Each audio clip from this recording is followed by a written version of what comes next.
Welcome to another edition of Wellness Webinars, a series of 14 timely presentations on coping with quarantine and COVID-19, brought to you by Carolina Behavioral Health Alliance and Mood Treatment Center. Today's presenter is Missy Reed, a licensed clinical social worker, and today's topic, Pandemic Panic, how to ride out the anxiety wave. Miss Reed, the floor is yours. Great. Wonderful. Hello, everybody. I know you can't hear me, but I'm guessing that you can hear. I know you can hear me, but I can't hear you.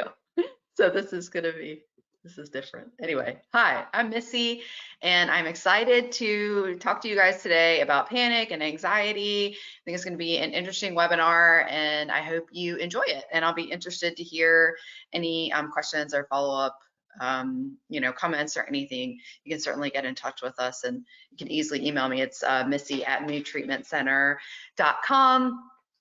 So you can submit questions. So to submit a question, just click questions in the right bottom of the menu box, and that's from your desktop or laptop. And then to submit a question on your phone, click the question mark at the bottom of the app.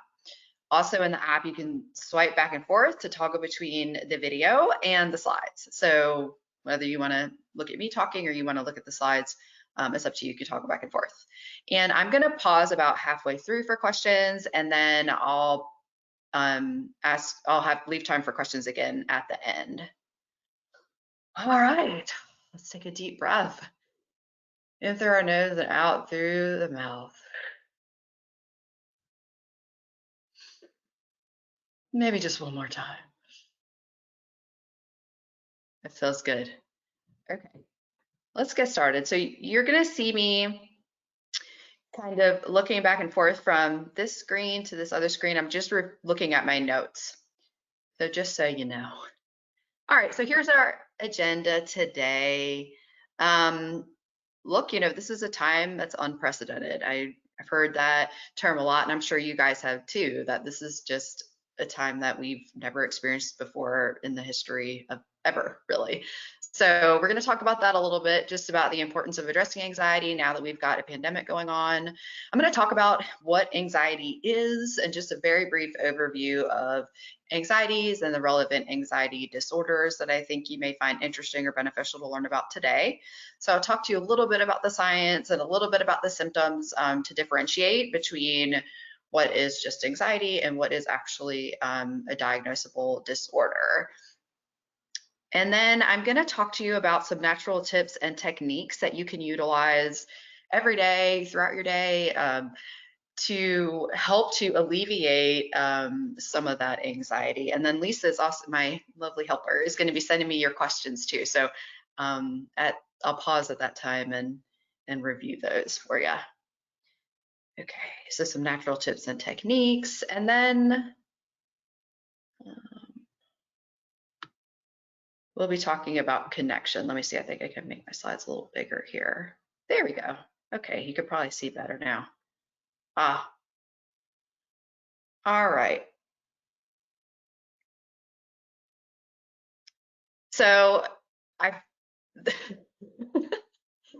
this slide is funny because for some reason, I think it's going to go down in history. Every time we talk about coronavirus, we're going to talk about toilet paper. So I know I'm kind of tired of hearing about it and thinking about it, but I do want to talk to you guys about why this is something that has come up. So, we've received very useful information that's been pertinent, and to tell us how to keep ourselves safe, how to keep our families safe regarding this pandemic. And yet some people have still felt driven to hoard toilet paper and soap and supplies. And then other people have ignored the risks. And, we've seen pictures of people on the beaches for spring break, just hanging out and having fun, or at bars and that kind of thing, or just spending time in the Lowe's or Home Depot. So we've seen a variety of responses, and some of them have been quite extreme from one end to the other of the spectrum. So I want to talk to you guys a little bit about that today. So first of all, human beings are not very good at assessing risk in the face of uncertainty. this is a time of uncertainty. We know that for sure. And because we're not so good at assessing risk, it causes us to either over or underestimate the actual risk that there is to us. And inconsistent messaging from the media and friends, family, coworkers, etc., doesn't help. So our brains work by categorizing and labeling information. So during this pandemic, we're not really sure what category this new information belongs in. We don't really have a cabinet or a file folder for COVID-19, pandemic, viruses, that kind of thing. So we're not really sure where exactly to put this in our file. So our brain gets kind of confused, which can lead to some of those bizarre and extreme behavioral reactions. There is also something called availability bias. I'm sure that most of you have heard news before, either of a big plane crash or another kind of calamity. And with the barrage of information, that we've been provided about COVID-19, the coronavirus, this also comes into play.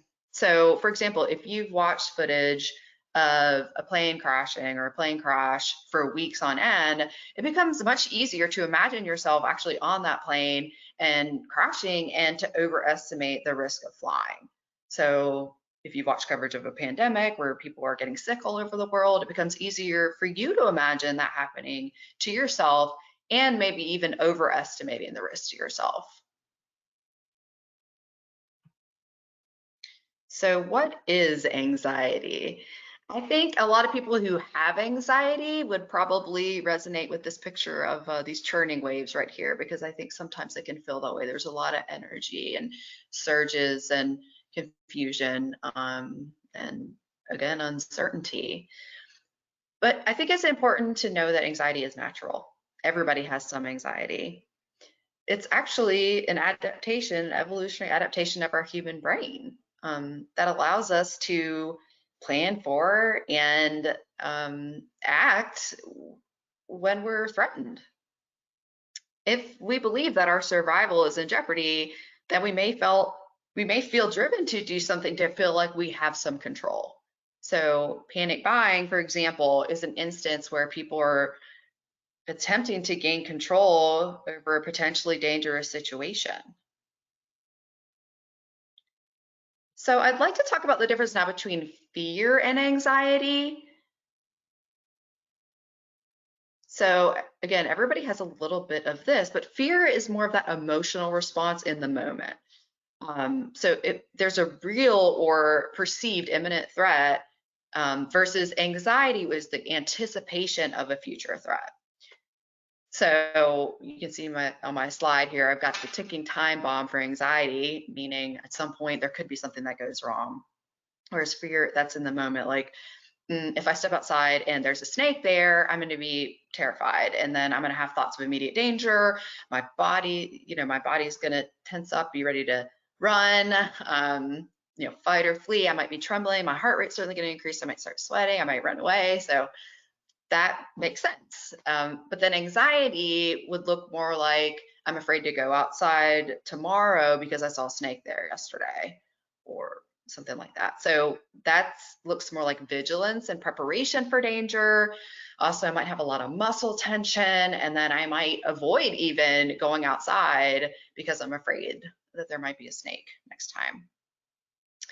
I think it's really important to remember that anxiety is natural and every single person has some degree of anxiety. And in fact, our very survival has depended on our fear and anxiety. So consider a man or a woman who encounters a dinosaur outside of their house, right? So they need to respond immediately. If you walked outside and that was what was there, you would definitely want to respond. You would have to. I don't even know if you'd have a choice. You probably immediately would jump or run away. So without fear or anxiety, that man who walks out and sees this, if he didn't do anything, he'd probably get eaten, right? So probably saved his life that he's afraid and has some anxiety. But consider later he escaped the T-Rex, but he can't stop thinking about that T-Rex, and he's at home and He's scared to go out. He's wondering when's the next time that a dinosaur is going to be back. Will the dinosaur be back tomorrow? You can see how that can be quite difficult to deal with. So hopefully this won't be happening today. I don't think Jurassic World is going to come about anytime soon, but all right. So I'd like to talk to you about normal fear / anxiety and an actual anxiety disorder, because I know we hear these terms a lot, and I think sometimes it can be confusing. I also would recommend, if you really think that you do have a disorder, to talk to a professional.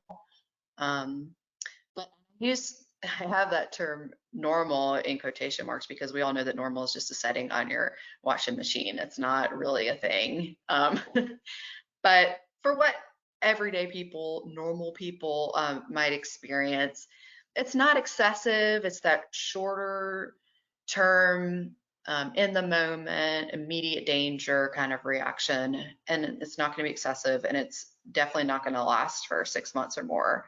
However, an anxiety disorder, it's going to be excessive, and it's going to be lasting for 6 months or more. Many people for even longer than that.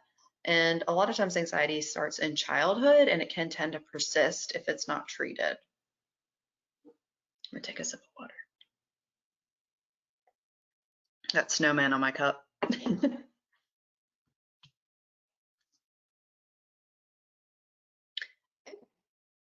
So acute anxiety can be helpful. It could be motivating. That is the anxiety or that fear that motivates us to wash our hands more frequently and to protect ourselves.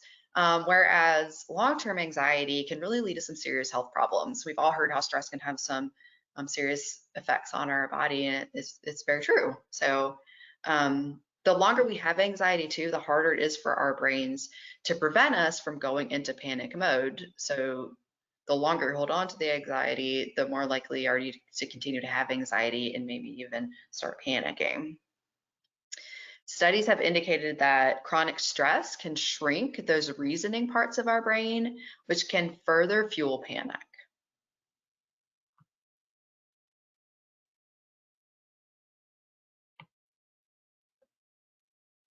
Okay, so speaking of panic, let's talk for a moment about panic attacks versus a panic disorder. Okay, so a disorder is a condition in which someone experiences recurrent, so more than one, unexpected, out of nowhere panic attacks and is persistently worried about having another one. Or they change their behavior in maladaptive ways due to having those panic attacks. The fear of more panic attacks can lead someone to avoid certain locations or situations, such as going to school or going to work or going to the doctor's office or any unfamiliar location. So a panic attack is defined as an abrupt surge of intense fear or discomfort that reaches a peak very shortly within just a few short minutes and includes physical and or cognitive symptoms. So here are some examples of those symptoms: an increased heart rate, sweating, you're trembling, you've got chest pain or discomfort, you're short of breath, you've got chills or nausea, or maybe even hot flashes, you're dizzy, maybe even you're having thoughts of losing control or that you're dying. The panic attacks feel really terrible. And you would definitely know if you've had one. So,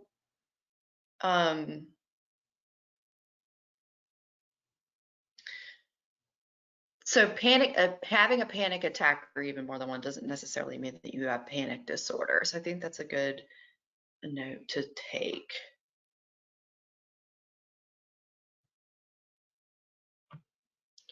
So if you've got if you have recurrent surges of intense fear or discomfort along with 4 or more of those symptoms that we just mentioned, you may have a panic disorder.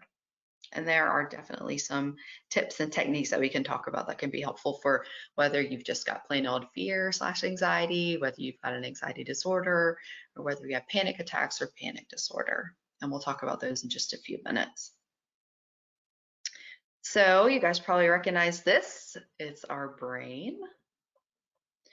So when we're talking about panic, that can be considered a short circuiting of the brain, right? So there's these different parts of the brain that I'm going to talk about really quickly, because understanding just some basic fundamentals of the structure of our brain can help us to prevent or reduce the severity of panic attacks and just everyday overall anxiety.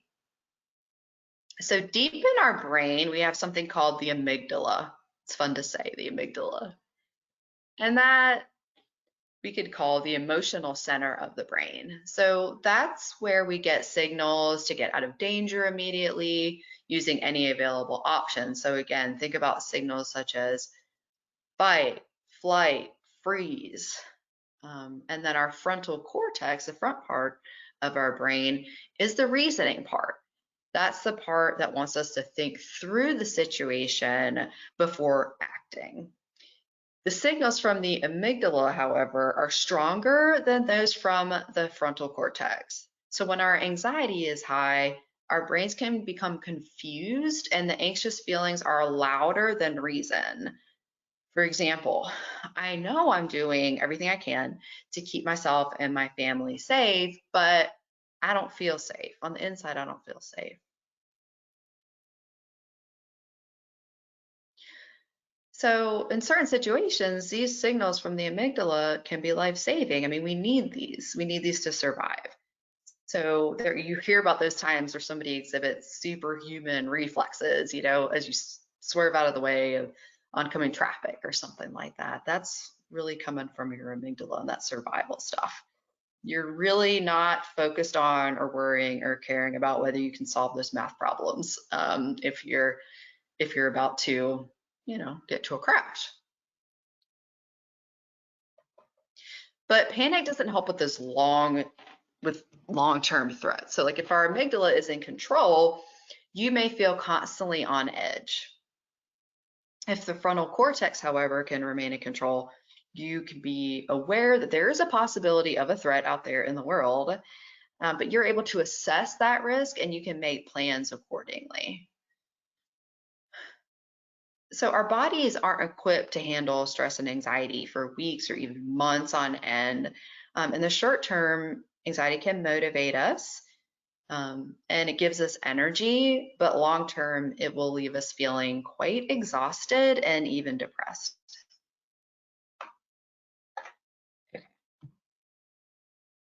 Good. So I'm going to pause here, and my lovely assistant Lisa has sent me some of your questions. So let's see if I can answer some of these for you guys. Thank you for sending these in. Okay, so we're going to talk more in just a few minutes about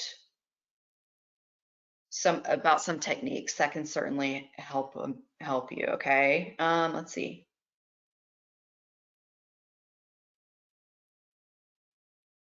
Okay.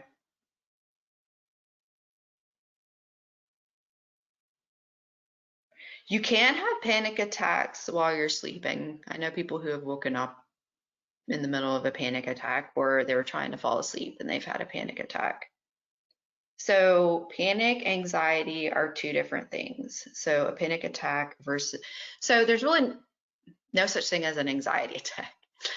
I think that we mean when we say that we're saying panic attacks, but I think a lot of confusion comes in, or at least I've noticed this with my clients, that they feel anxiety, so they're feeling overwhelmed, that kind of thing, but then just kind of the anxiety amplifies or kind of grows throughout the day as they continue to ponder or worry about certain situations or questions. And that is not a panic attack. A panic attack is you're brushing your teeth, about to go about your day, all of a sudden you're trembling, you're shaking, you feel overwhelmed, maybe your face is flushing, that kind of thing. It's a very quick, out of nowhere response. Oh, yeah, certainly your blood pressure can go up. Yeah, I mean, I certainly believe in the mind, body, and maybe even spirit or soul connection. All of that is certainly connected, and we can't cut off one and just have the other one going on there. So yeah, definitely affects our body. So I'm also just hearing about people talking about having thoughts about things in the past that have happened. So when there's a newer anxiety provoking event going on, sometimes it can trigger old memories of past events. And there we're probably talking more about some trauma stuff, which if you have PTSD, you can certainly have panic attacks. And that has a lot to do with that emotional part of the brain too. And now I'm a therapist, not a scientist. So there might be some scientists out there who are like, what is she talking about? But I do my best to explain it because I think it's really helpful to know some of the science behind why these things work and what they are. Because when we do, then maybe we're more likely to actually try some of the techniques because we know that there's research behind it. We know there's science behind it. We know that we know some things about the structure of the brain and what we can do, what we do have in our control so we can help ourselves feel better. So as far as, you know, today, through a question on here, I wouldn't really want to diagnose anybody with having anxiety or panic disorder or even a panic attack. Um, if you're really struggling right now, which is totally understandable, as a lot of people are, especially if you've had a lot go on in your past, that's really triggering stuff for you now, then I would certainly suggest reaching out to a therapist. I mean, you certainly don't have to do it with the mood treatment center, but we're doing teletherapy right now and it's going pretty good. So if you have a question or want to check in with one of us later, really talk about some of your symptoms, that could be helpful. Also, a psychiatrist or a psychiatric nurse practitioner could perhaps talk to you about different medications that could be helpful.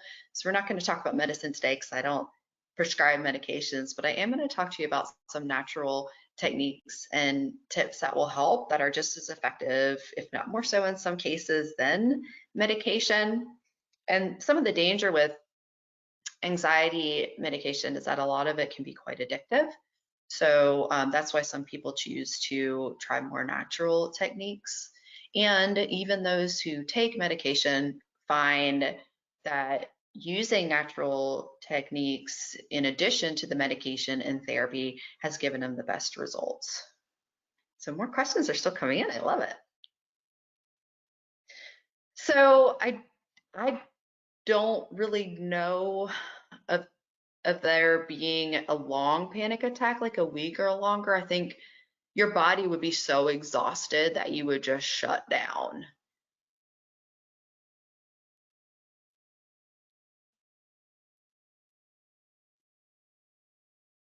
Sure.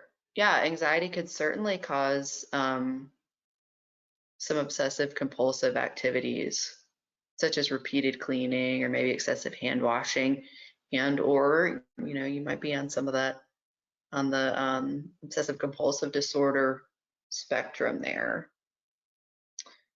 Okay, let's see. Oh, I think I'll save that one for the end.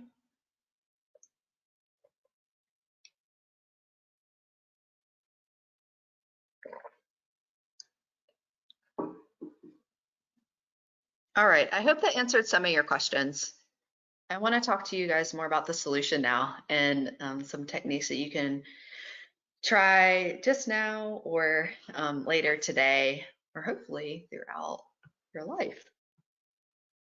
Okay, so first of all, I think it's really important for us to focus on what we can control. And here's the bad news.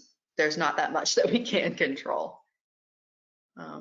We only have control over ourselves, over our thoughts to some extent, our behaviors, our actions, our words. So I think it's important to focus on that because as you can see with this slide here, that the mountains are really out of focus because we have no control over that. And that's how it can sometimes feel in real life when we're trying to control things that just are totally out of our control. So I think one of the reasons why this pandemic has been so hard for people is There's more evidence that so many things are outside of our control, and control is mostly an illusion. So something that can help is gaining knowledge. So certainly educating yourself about precautionary measures, and try to focus on sources that are reliable, such as from the federal government. Look for websites if you're on the web that end in .gov or .org or .edu. Try to steer clear of more of like the social media kind of places to get your information. Like USA.gov has information, or the CDC. I would say limit the amount of time that you are spending reading or watching news about the virus, or really anything that makes you anxious. Really, if there's some major news break, we could probably catch it tomorrow. I think it's okay to take a break from technology, from screens. Actually, I think it's essential. We deserve that.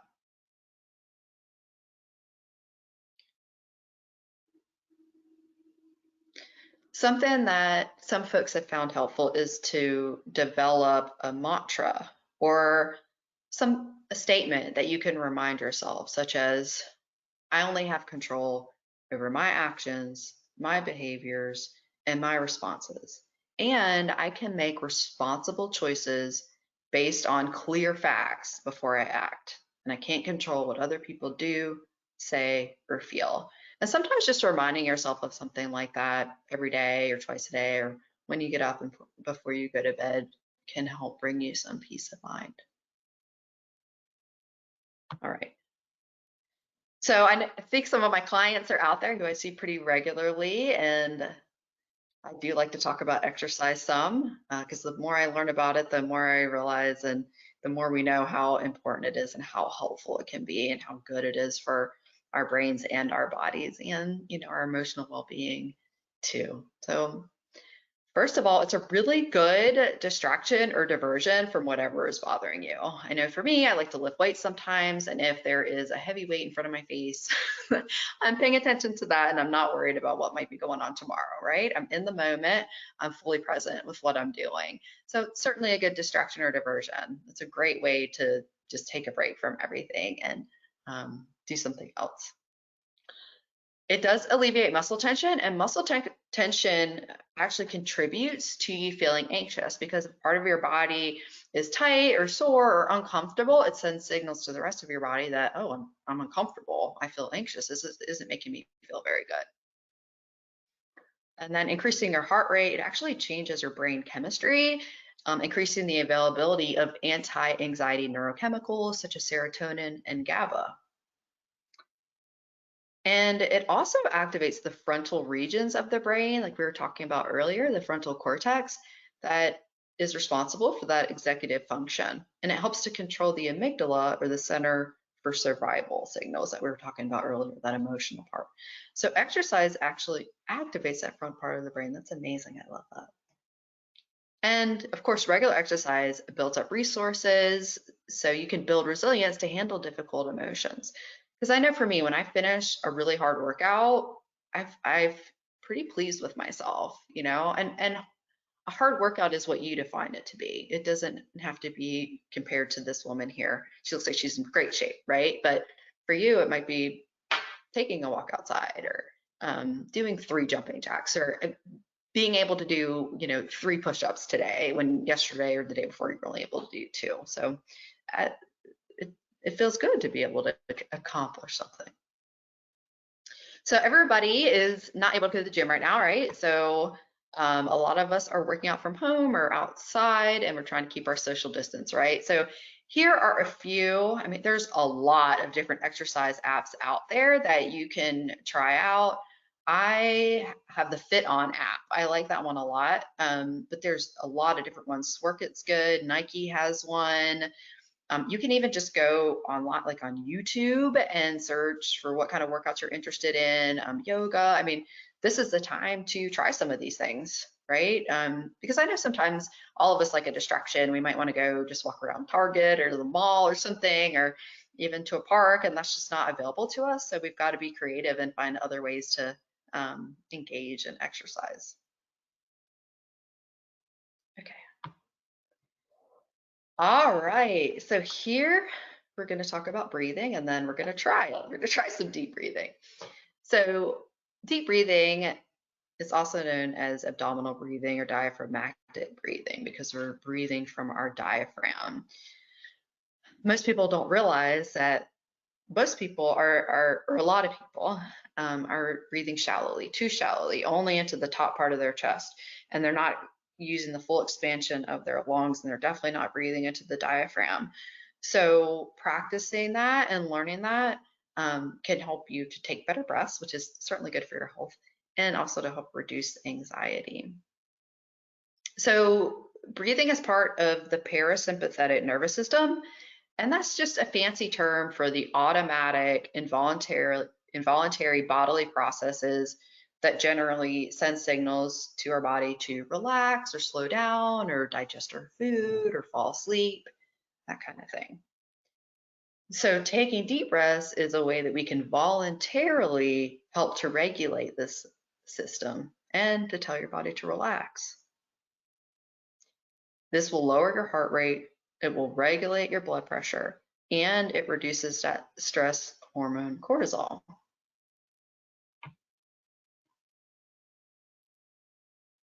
Okay, so now we're just going to practice for just a few minutes.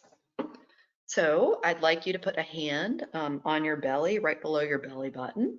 You can close your eyes if you want, or just find a spot to gaze at.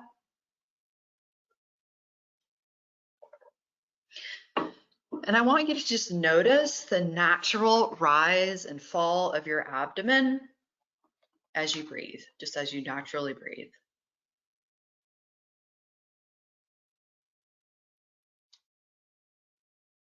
And now, I'd like you to breathe in deeply, feel that stomach expand even more, and let all the air out.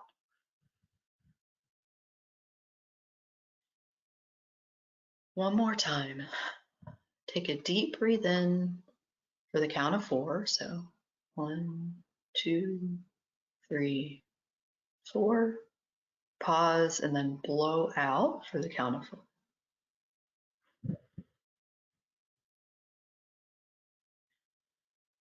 When we're anxious, a lot of times we're really not focusing or able to do that deep breathing. Think about if somebody's scared. They go, right? They pull in those really deep, short breaths.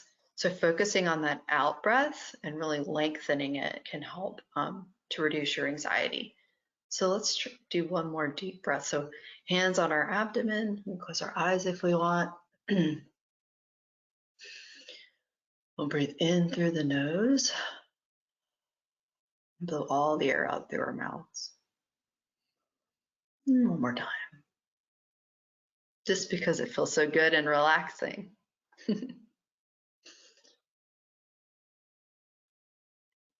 Okay, so now I'd like to talk to you about meditation.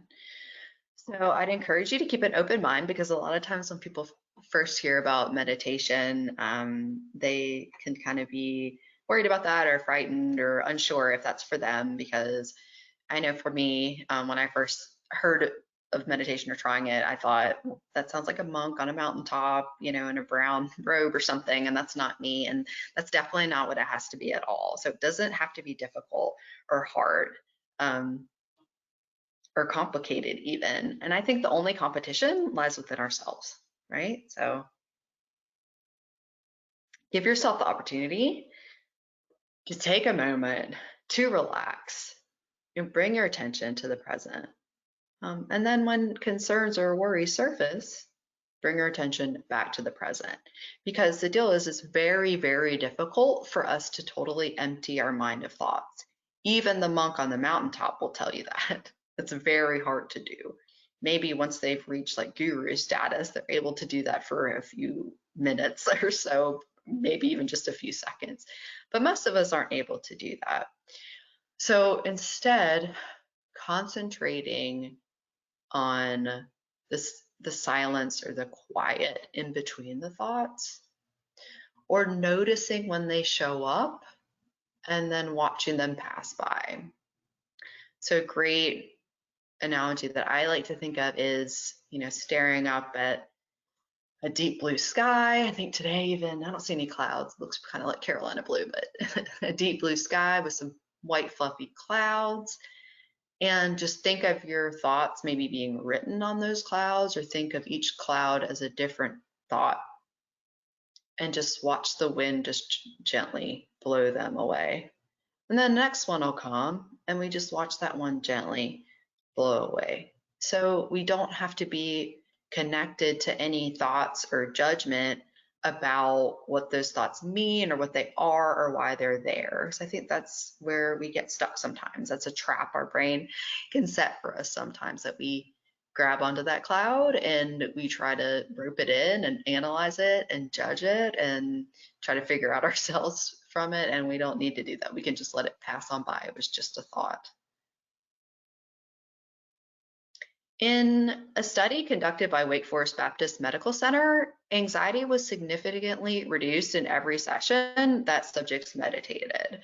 And brain imaging found that meditation-related anxiety relief was associated with activation, again, of that prefrontal cortex, the area of the brain involved with our executive functioning and where we can work on controlling our worry. One of the most amazing studies I've ever seen had to do with Alzheimer's patients. And I don't have that information available to me right now, but if you want to message me or question me later, I'm sure I could find the study from somewhere. But so they took brain images of Alzheimer's patients, and they had said, like this one woman in particular, they had said, you're not going to remember your husband's name in a couple more years. I mean, really her cognitive functioning was declining quickly. Well, they started these folks on a meditation practice, and they built up. They started with like 2-3 minutes, went up to 5, 10, and 20 minutes a day. And after however long she was doing it, I mean, it wasn't too long, but years later, she was still able to remember her husband's name, and her cognitive function had remained the same, if not even improved a little bit. And they took scans of her brain before and after she started the meditation, and you could actually see where the brain had kind of grown or regenerated, or those neural connections had refired or reconnected due to meditation. If I haven't sold you on it yet, try me again later maybe.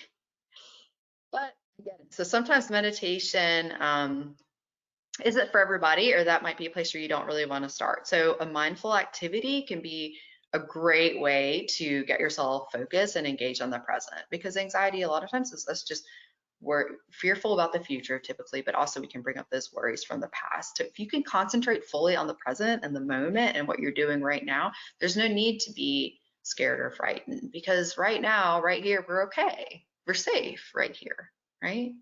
So later, if I step outside in that moment, if there's a snake or a T-Rex, yes, I should be afraid. But as of right now, there's no T-Rex and there's no snake, and I can breathe and I can remind myself that I'm okay and I'm safe. And I certainly feel safe and I'm not worried about things when I'm playing my guitar, or I'm painting, or I'm playing a fun board game that I really enjoy with my family, or when I'm in the ocean, because I like getting in the ocean. So finding activities that you can get completely absorbed in. Now, I know some of you, probably have children or you're still working and that kind of thing. And we can be mindfully present, regardless of where we are, what we're doing. So say you're even washing the dishes. Pay attention, just take that moment to absorb yourself fully in washing the dishes.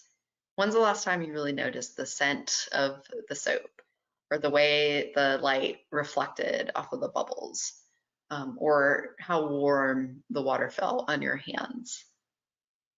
It's just something you can practice anytime. It just takes a few minutes. And you might be able to see how, if you incorporated some of these things throughout your day, like if you got 20 minutes of exercise a day, and then like you exercise in the morning, and then you practice deep breathing, and then you engage in a mindful activity, those little moments add up. So overall, throughout your day, and then the days and weeks, et cetera, ahead, you'll be less anxious. So this is one of my favorite slides. I know I probably got some dog lovers out there. I know my dog is a great distraction for me at times, and when I'm petting him, I can be very mindful and in the moment and relaxed when I spend time with him. We are bombarded in our society with message about productivity. And I think that we need to get more messages to relax, to rest and relax. Not necessarily sleep. I think sleep is very important, but I think we also need some messages to rest and relax and rejuvenate our minds and our bodies. This is the time to do it. Take advantage of the break if you've got one. I mean, when's the last time you let yourself have a day off? Do you ever allow yourself to just sit and breathe? Um, can you lay still and become aware of and then slowly release all of your muscles one section at a time? There's a practice called progressive muscle relaxation. It's something to try. It's where you tense section or part of your body and then let go and then move on to the next section. It can be quite helpful and reduce your anxiety. All right, laughter. Laughter is a great form of stress and anxiety relief. I'm going to talk to you about some benefits from the Mayo Clinic. So in the short term, it enhances your intake of breath, it stimulates your heart, your lungs, your muscles, and it increases endorphins. It activates and then cools down your body's alarm system, which leaves you feeling good and relaxed. It stimulates circulation and aids muscle relaxation, which reduces those physical symptoms of stress. It also, as far as our long-term benefits go, improves your immune system, relieves pain, increases a sense of personal satisfaction, and improves your mood, all of which leads to less anxiety. Here's another one of my favorite slides. It makes me laugh. And then I look at how terrible the guy's teeth are. Aim to laugh at least once a day, at least. And laughing with others further increases the benefits. And I know that we're practicing social distancing right now, so we've got to be a little bit creative about how we go about that. But I'm going to give you some ideas for some activities to try to invoke some giggles. Funny movies or games, comics, stand-up comedians, maybe even some old-fashioned joke books, or just going online and finding some funny jokes to share with a friend. There's also something called laughter yoga, which I love. It's really fun, and you can go to laughteryoga.org, and there's the founder of laughter yoga on there, and it's really fun. He has a lot of videos, and you just sit with him and you just laugh. So in the beginning, you force laughter, and it feels kind of odd and strange, but as you continue to force your laughter, it leads to real belly laughs. It's fun to try, and it's really good for your body. So more about connection with others. So in a recent study, a lack of social connection was a greater detriment to health than obesity, smoking, and high blood pressure. So a strong social connection leads to a 50% increased chance of lengthening your life, strengthening your immune system, helping you recover from disease faster, and it leads to increased self-esteem and empathy, improves emotional regulation. I mean, I could go on and on and on. And it also reduces anxiety. So, in helping friends, acquaintances, even strangers can mitigate the impact of daily stressors on our emotions and our mental health. Now, we have to be careful with that because, and I'm going to talk to you a little bit more about, tips to respond to anxious family members and friends, because I think we all probably have some of those too. So, here are a couple ideas. Change the subject, find a reason to excuse yourself. Perhaps tell them that you have been feeling anxious and you're limiting the amount of time that you're spending talking about the virus or any other anxiety-provoking topic. Ask them to please stop talking with you about the coronavirus.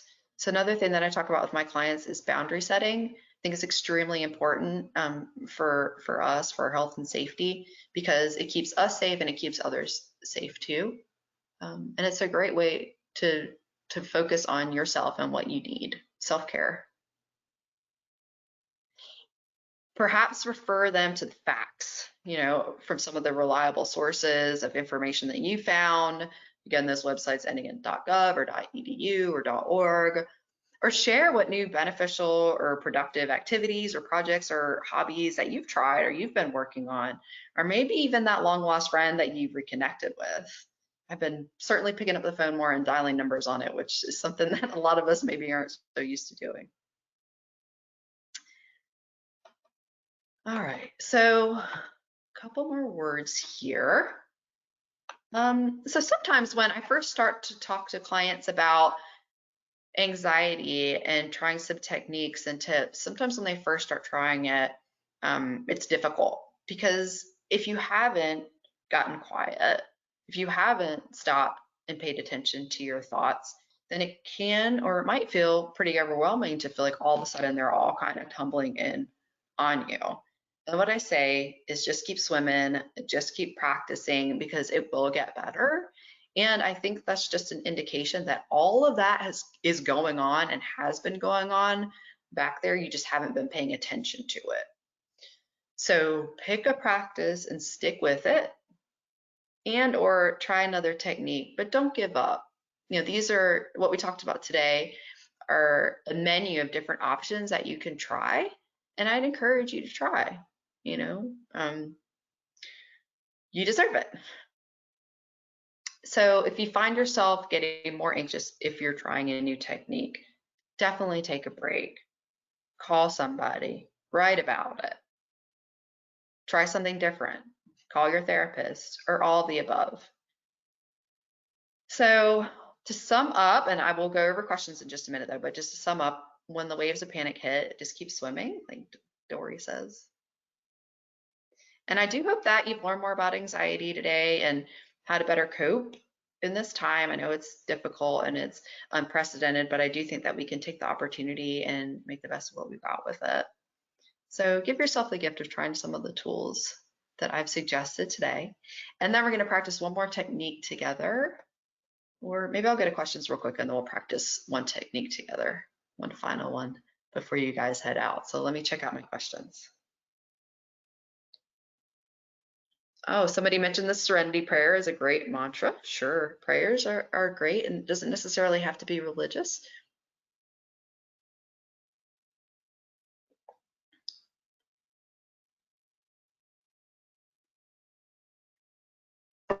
So yeah, somebody was asking about some natural medications that can be helpful.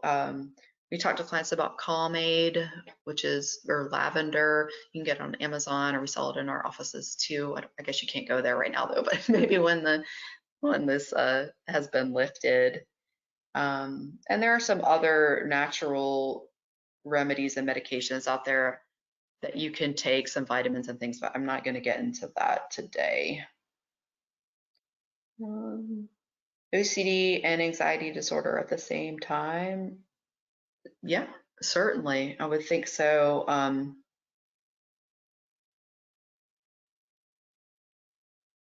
These are a lot of great questions.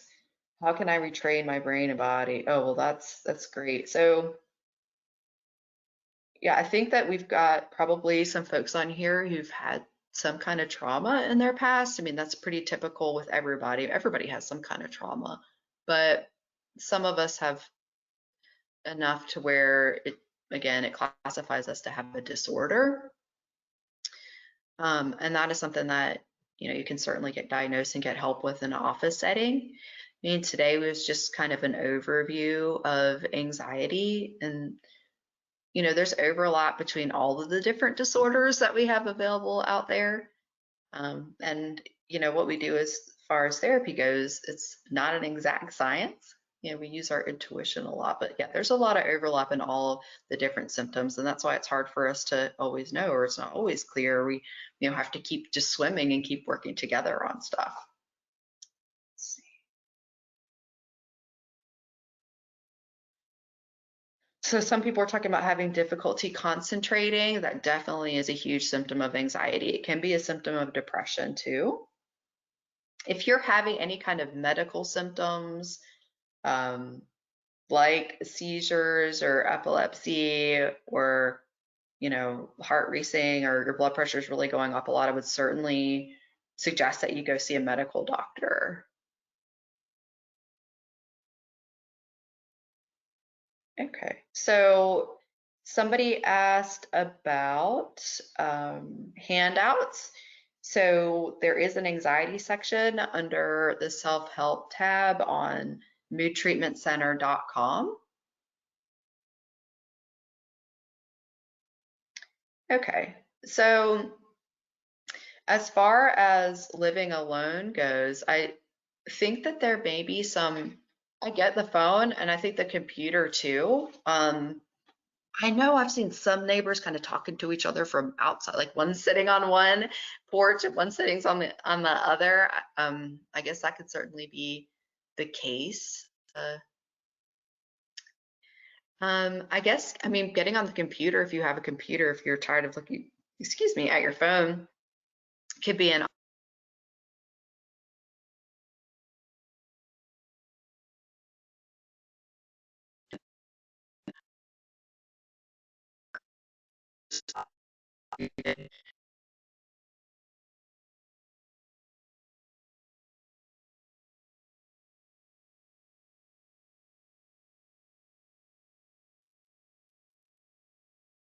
well, let's see. Yeah, and I'd encourage you to continue to brainstorm different ideas about ways that you can connect, because for so many years we didn't have our computers, our phones, and I mean, we're not able to, we could send smoke, so saying, we could send smoke signals to each other. So I think that we can get creative in new ways to connect. So retraining your brain and body. You can retrain your brain and body by beginning to practice some of the meditation and techniques that we were talking about today. Also, if you feel like you've had some trauma going on and you're kind of constantly in this fight or flight place, there are some techniques that you can do with a therapist, such as EMDR or brain spotting, that have some evidence that they work really well for people with PTSD.